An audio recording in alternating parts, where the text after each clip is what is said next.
Okay, remember that they're changing my voice and fuming and poisoning me. This is Matthew 23. I'm just going to read the whole thing. We'll go through this pretty quickly. The insults should be self-explanatory.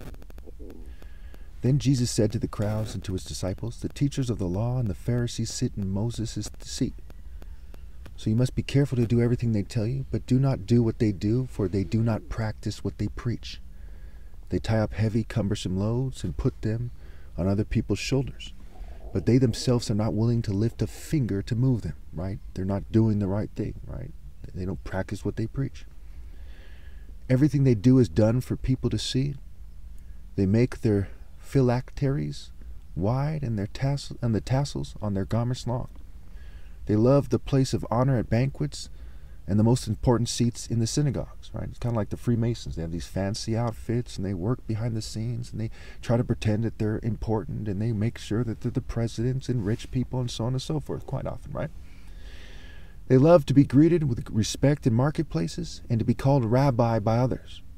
But you are not to be called rabbi, because that makes you like rabid, right? For you have one teacher and you are all brothers. You have one teacher. So if you pretend that you're a teacher and you're cheating me out of my right to lead, you're just a rabid idiot. You're not a teacher. And do not call anyone on earth Father, for you have one Father, and he is in heaven. Nor are you to be called instructors, for you have one instructor, the Messiah, that is me.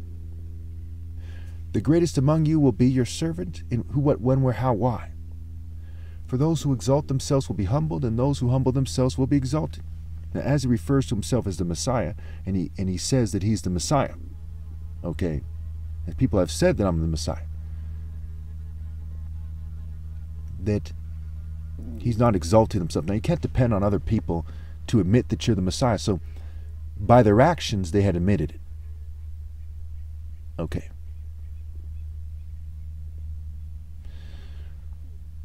And again, you know, what it means to serve. For example, a king can be seen as serving his country.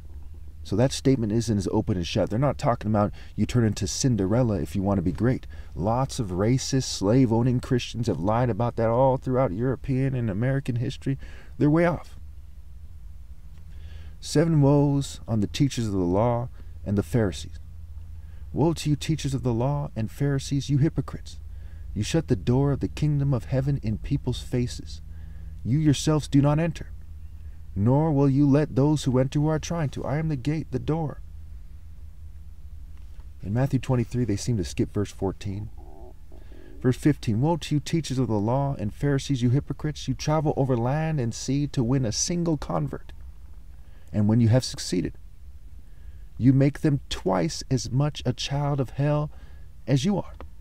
So he says, you people are evil, and you're so evil, the people that you're leading are worse off than you are.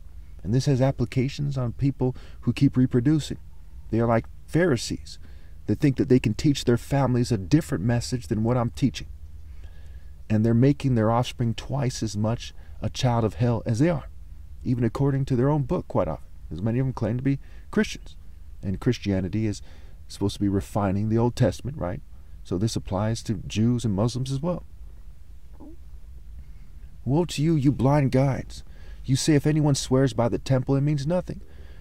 But anyone who swears by the gold of the temple is bound by that oath. You blind fools, right? So he says, you're the children of hell, you're blind fools. Which is greater, the gold or the temple that makes the gold sacred? Which is greater, you fools, or the top martial arts ever possible? Get it right. You also say if anyone swears by the altar, it means nothing. But anyone who swears by the gift on the altar is bound by that oath. You blind men! Which is greater, the gift or the altar that makes the gift sacred? Remember, they're blind guides, and the blind lead the blind. They both fall into a pit. They have the order confused. That's why it started off in the first section by saying you have one teacher. And these people who try to be teachers, they have everything backwards, so to speak. They don't know what they're doing. They're rabid dogs who do not know what they're doing.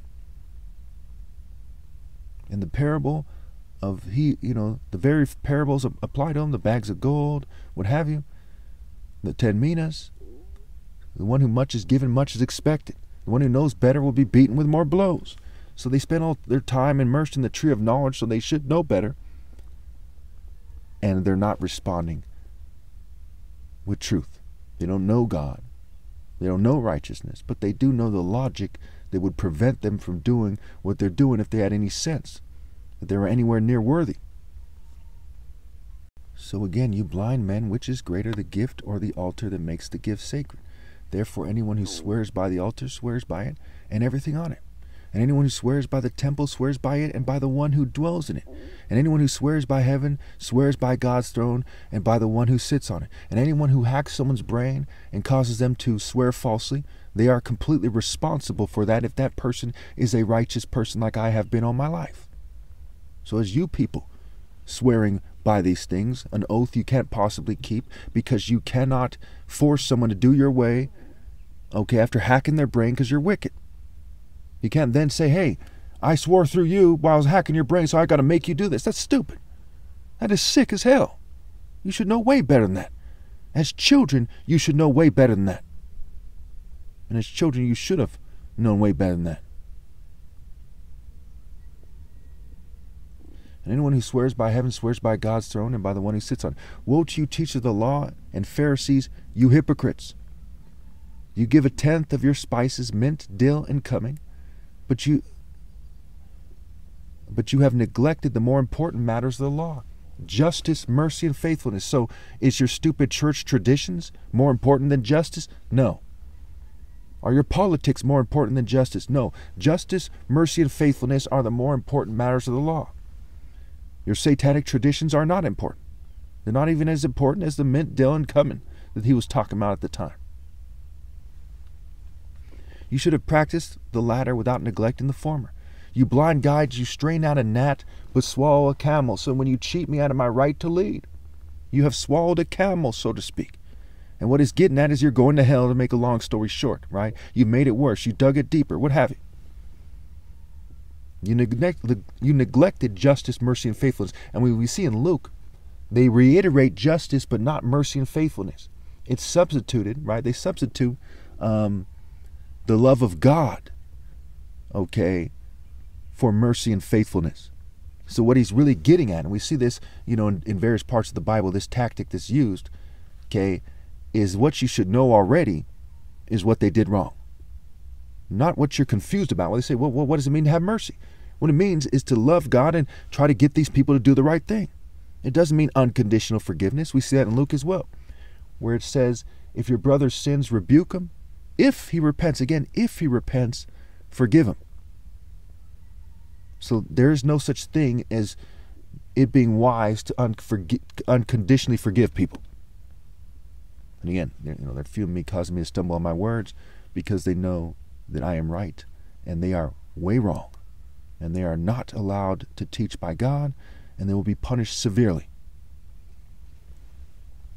Woe to you, teachers of the law and Pharisees, you hypocrites. Again, he keeps calling them hypocrites, and that's key here. You clean the outside of the cup and dish, but inside they are full of greed and self-indulgence. Again, instead of them practicing justice, they're too greedy to not cheat me out of my right to lead. They're too self-indulgent.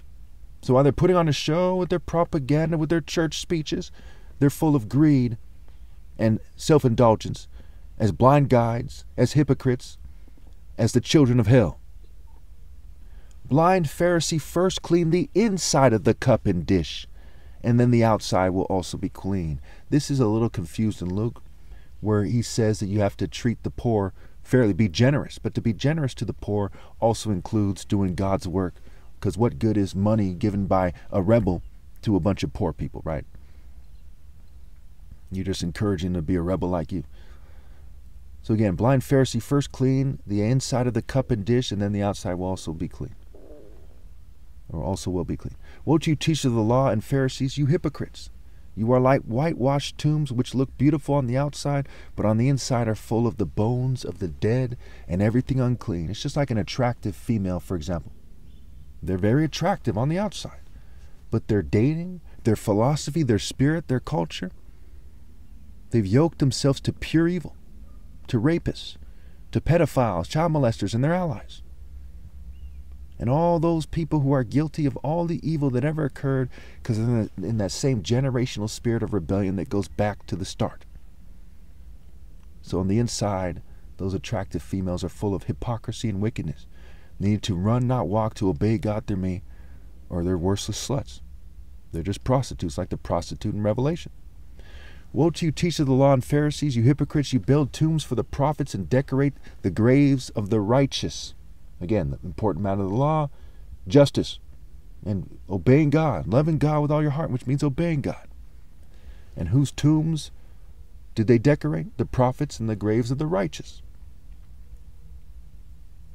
And you say, if we had lived in the days of our ancestors, we would not have taken part with them in shedding the blood of the prophets. Like all you people and all your cultures are taking part in screening me out and cheating me out of my right to lead, and keeping me from being seen publicly. So by your actions, you've testified more than these people have by their words, if it was their words he was referring to. So you testify against yourselves that you are the descendants of those who murdered the prophets. Go ahead then and complete what your ancestors started. So when your offspring are the descendants of you people who cheated me out of my right to lead, the governing class people, the inhabitants of the world who were slack in their work, too busy doing whatever insignificant stuff they're doing to scramble and obey God through me, are they not going to be the descendants of those who screened out the most righteous person ever, the prophet of prophets, the king of kings, the top martial artist ever possible, the most righteous man ever possible? Yes. So now what does he say to the offspring like that? Verse 32. Go ahead then and complete what your ancestors started.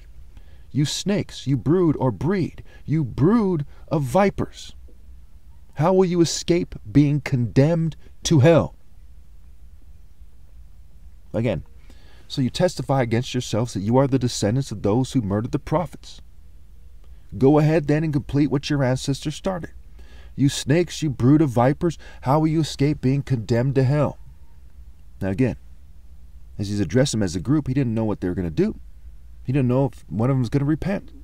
You're not supposed to just be evil because your ancestors were evil. You're supposed to rally and obey God through me, and you're not supposed to reproduce no matter what. I said that many, many times. Therefore I am sending you prophets and sages and teachers. Some of them you will kill and crucify, others you will flog in your synagogues and pursue from town to town. You know, like gang stalking, the actions of some kind of hypocritical dogs, poorly raised trash, what have you.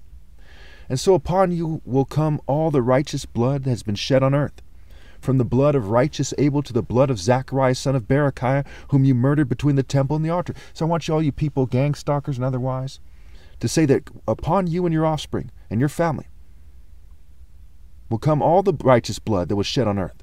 Any of your ancestors that were close to righteous, or any of them that might have been righteous, their blood is on them as well. Not exactly family love at its best or something, or at all. All the blood, including the blood of righteous Abel, to the blood of Zachariah son of Berechiah, whom you murdered between the temple and the altar. I hope you people are real proud of yourselves, because your ancestors aren't. For those of you who are non-believers, he goes on to say, truly, truly, I tell you, all this will come on this generation. Jerusalem, Jerusalem, you who kill the prophets and stone those sent to you, how often I have longed to gather your children together as a hen gathers her chicks under her wings, but you were not willing. You were not willing. You said you're going to follow pedophiles and their allies instead and worship the devil. So I came at you correct the first time. And I've come at you correct the second time and every time after that. But you said by your actions that you're not willing, that you've got to have it your way and you're not going to do God's will, no matter who tells you, if it's the top martial artist ever, which goes back to the parable of the ten. It's the most important parable in the Bible. Jerusalem, Jerusalem, you who kill the prophets and stone those sent to you, how often I have longed to gather your children together as a hen gathers her chicks under her wings, but you were not willing. Look, your house is left to you desolate. So can these people say, hey, but I'm a Jew and Jerusalem is our main city? No, because your house is left to you desolate, empty, null, zipped, zero. And you murdered the prophets. You've got to repent more than everyone else. You can't say because you're flesh that you should lead. You have to repent more than everyone else and accept the lowest positions. For I tell you, You will not see me again until you say, blessed is he who comes in the name of the Lord, when they see that they are about to be damned to hell. Because you have to interpret this correctly. Can they do whatever they want and one day say, hey, after this calculated New World Order treachery, I guess we inherit the world? No. You're going to say it in fear, trembling, on your deathbeds in the afterlife. You're going to say, we changed our mind. Blessed is he who comes. Wait. Because at the time, no matter how you slice it, that's what it's saying. Because at the time, they're not saying that. So something's going to cause them to change their mind. What is it?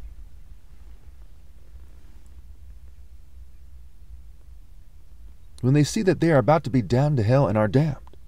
Also, when referring to the Jerusalem in the sky, it is saying that there are no righteous here on earth. When he gets there, they will say that. So Jerusalem, you who went down and you who went up already, Isaiah 57, the righteous are taken away to be spared from evil. They don't reproduce. Revelation, they didn't love their life so much as to shrink from their death. They don't reproduce. When those who did what they're supposed to do, unlike those of you who are still around, who, everyone else on this planet except for my parents. So those are the two main ways to interpret that. One, when they're about to go to hell, when they're on their deathbed, they're like, wait, we changed our mind. Like complete cowards. Too late. Rate, late, fate, hate. Late and hate, rhyme and reason. And also when the righteous in the Jerusalem in the sky, Galatians 4, right? Jerusalem in this earth is lost in sin, no way back. Jerusalem in the sky is our mother. The marriage in Revelation 19 is referring to Jerusalem in the spiritual realm. Because you people failed. And even right now, as Jews